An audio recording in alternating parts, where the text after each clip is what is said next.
আসসালামু আলাইকুম। কি অবস্থা গর্বিত জাতি? আশা করি সকলেই ভালো আছেন। ভিডিও শুরুতেই ভালোবাসা অবিরাম। কোরবানি ঈদে গরুর মাংস খাইতে খাইতে হয়তোবা অনেকে হাঁপায় উঠছেন। এই কারণে ভাবলাম যে একটা ফুড রিভিউ করা যেতে পারে, ফুড ভিডিও একটা তৈরি করা যেতে পারে যেখানে গরুর মাংস থাকবে না। তো এই চিন্তা করে একটা ভিডিও তৈরি করতেছি। তো চলেন, একটা দাওয়াত আছে। এই দাওয়াতটা এমন একটা রেস্টুরেন্টে আছে যে রেস্টুরেন্টের খাবার কোয়ালিটি অনেক ভালো। তো চলেন যাই। এখন আমি আছি নর্থ ভিউয়ের সামনে। নর্থ ভিউটা হচ্ছে রংপুর পায়রা চত্বরে। তো এই মুহূর্তে আমি আছি রংপুর নর্থ ভিউ হোটেলের সামনে, ঠিক সামনে না, এখন আমি চলে আসছি ছাদের উপরে, একদম 6 তলায়। এখান থেকে বাইরের পরিবেশটা আমার কাছে বরাবর দেখতে ভালো লাগে, বিশেষ করে পায়রা চত্বরের জ্যামটা অনেক ভালো লাগে এই নর্থ ভিউয়ের একদম উপর থেকে। এখন আর কথা না বাড়িয়ে আমরা ভিতরে চলে যাব, যেহেতু একটা প্রোগ্রামে আসছি। তো এখানে আমরা খাসির বিরিয়ানি ট্রাই করব। খাসির বিরিয়ানি খেতে কেমন লাগে নর্থ ভিউ সেটা আপনাদের সঙ্গে শেয়ার করব। দেখতেই পাচ্ছেন যে এখানে একটা প্রোগ্রামে আসছি, অনেকেই ইনভাইট ছিল। তো এই রকম প্লেটে করে কিন্তু নর্থ ভিউয়ে খাবার দেওয়া হয়। একজনের জন্য একটা করে ডিশ বরাদ্দ ছিল।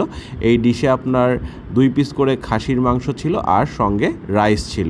দেখতেই পাচ্ছেন খাসির মাংসের সাইজটা কিন্তু আলহামদুলিল্লাহ সবার কাছেই ভালোই ছিল। 2 পিস মাংস, 2 পিসই আমার কাছে মনে হয় ভালোই আসছে। তো চলেন একটু রাইস নিয়ে নেই। যতগুলো আসলে রাইস দেওয়া হয়েছে এতগুলো রাইস খাওয়া সম্ভব না, অল্প করে রাইস নিলাম, সঙ্গে একটা কাঁচামরিচ আর শশা দেয়া ছিল। বাট শশা আপনাদের সামনে খেতে পারছি না, কারণ শশা আমরা আগেই খেয়ে শেষ করে ফেলেছি। কারণ হচ্ছে রাইসটা আসতে একটু দেরি হয়েছে। তো ওই দেরির সময়টাতে সবাই শশা খেতে খেতে শশা শেষ হয়ে গেছে। তো জানেনই তো, যারা এইভাবে একসঙ্গে বসে আড্ডা দেন বা গল্প করেন তাদের ক্ষেত্রে সবসময় এটা কিন্তু হয়।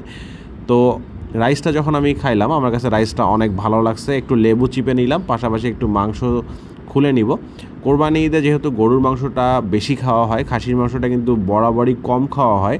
তো কম খাওয়ার কারণে গরুর মাংসের তুলনায় আজকে খাসির মাংসটা খেতে ভালো লাগতেছিল। মানে এই কদিনে গরুর মাংস খেতে খেতে এমন একটা অবস্থা হয়েছে যে আসলে গরুর মাংসের প্রতি রুচিটা একটু হলেও কমে গেছে। তো এই কারণে খাসির মাংসটা খেতে ভালো লাগতেছিল। আর রাইসটা থেকে খুব ভালো একটা আপনার ফ্লেভার আসতেছিল, যে জিনিসটা আমার কাছে অনেক ভালো লাগছে। এই বিরিয়ানিটার মূল্য আসলে আমার জানা নেই। আনুমানিক আমি যদি ধারণা করি তাহলে হয়তোবা 300 টাকার আশেপাশে হতে পারে। তবে যেহেতু এটা প্রোগ্রামের খাবার, তো এটার সম্পর্কে আমি বিস্তারিত বলতে চাচ্ছি না, প্রাইসটা সম্পর্কে। আর খাবারের মান যদি বলেন, খাবারের মান আমার কাছে অনেক ভালো লাগছে, খাবারের কোয়ালিটি ভালো। আপনারা যদি এই রকম কোনো প্রোগ্রাম করতে চান নর্থ ভিউয়ে করতে পারেন, কারণ পরিবেশ, খাবারের মান সব কিছু আমার কাছে সত্যি অসাধারণ লাগছে, ভালো লাগছে। এটা যে কারো কাছে লাগবে। তো ভিডিওটা এই পর্যন্তই থাকবে। এই ভিডিওটার মাধ্যমে জাস্ট এতটুকু বোঝানোর চেষ্টা করলাম যে ঈদের পরে আবার ফুড রিভিউ নিয়ে কাজ করা শুরু করছি, আপনারা একটু মনোযোগ দিতে পারেন। আসসালামু আলাইকুম।